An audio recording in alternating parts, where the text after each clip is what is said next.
ഇന്ന് ഞാനൊരു സാലഡാണ് ഉണ്ടാക്കുന്നത്. അതിനുവേണ്ടി പച്ചമുളക്, വെള്ളരിക്ക, സവാള, ക്യാരറ്റ്, തക്കാളി ഇത്രയും വളരെ ചെറുതായിട്ട് അരിഞ്ഞതിന് ശേഷം 8 മണിക്കൂർ വെള്ളത്തിലിട്ട് കുതിർത്ത വെള്ളക്കടല കുക്കറിൽ വേവിച്ചെടുത്തതാണ്.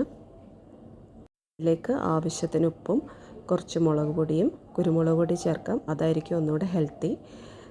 അതിലേക്ക് കുറച്ച് ചാറ്റ് മസാല, അത് ഓപ്ഷനിലാണ്, ഉണ്ടെങ്കിൽ ചേർത്താൽ മതി. ചേർത്താൽ നല്ല ടേസ്റ്റ് ഉണ്ടാവും.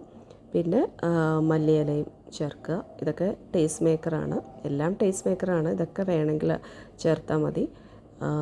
അതെല്ലാം കൂടെ ചേർത്ത് ഒന്ന് നന്നായിട്ട് മിക്സ് ചെയ്യുക. കൈ കൊണ്ടാണ് ഞാൻ മിക്സ് ചെയ്യുന്നത്, വേണമെങ്കിൽ സ്പൂൺ കൊണ്ടും മിക്സ് ചെയ്യാം.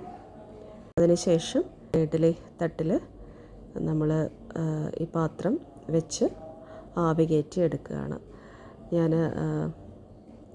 കുറച്ച് നേരം അടച്ചു വെച്ചു, ആവി കയറ്റി. അത് കഴിഞ്ഞ് തുറന്ന് വെച്ചു. മാക്സിമം ഒരു 5 മിനിറ്റ് മതി തുറന്ന് വയ്ക്കാൻ. കാരണം തുറന്ന് വെച്ചാൽ അതിനകത്ത് വിഷാംശം എന്തെങ്കിലും ഉണ്ടെങ്കിൽ എല്ലാം പോകും എന്നാണ് ഇപ്പം പറഞ്ഞ് കേട്ടിരിക്കുന്നത്. പണ്ടൊക്കെ അടച്ചു വെച്ച് വേവിക്കണം എന്നാണ് പറയുന്നത്. ഇപ്പോൾ തുറന്ന് വെച്ച് വേവിച്ചാലേ അതിനകത്തെ വിഷാംശം പോവുള്ളൂ എന്ന് പറയുന്നു.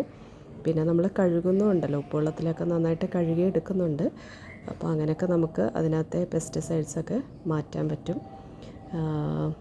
അപ്പോൾ എല്ലാവരും ട്രൈ ചെയ്ത് നോക്കുക. നല്ലൊരു സാലഡാണ്, നല്ല ഹെൽത്തിയാണ്, നമുക്ക് ഏത് സമയത്തും കഴിക്കാം. വെയിറ്റ് ലോസ് ഒക്കെ നോക്കുന്നവർ ഇത് മാത്രം ഒരു നേരത്തെ ഭക്ഷണമായിട്ട് കഴിക്കാം.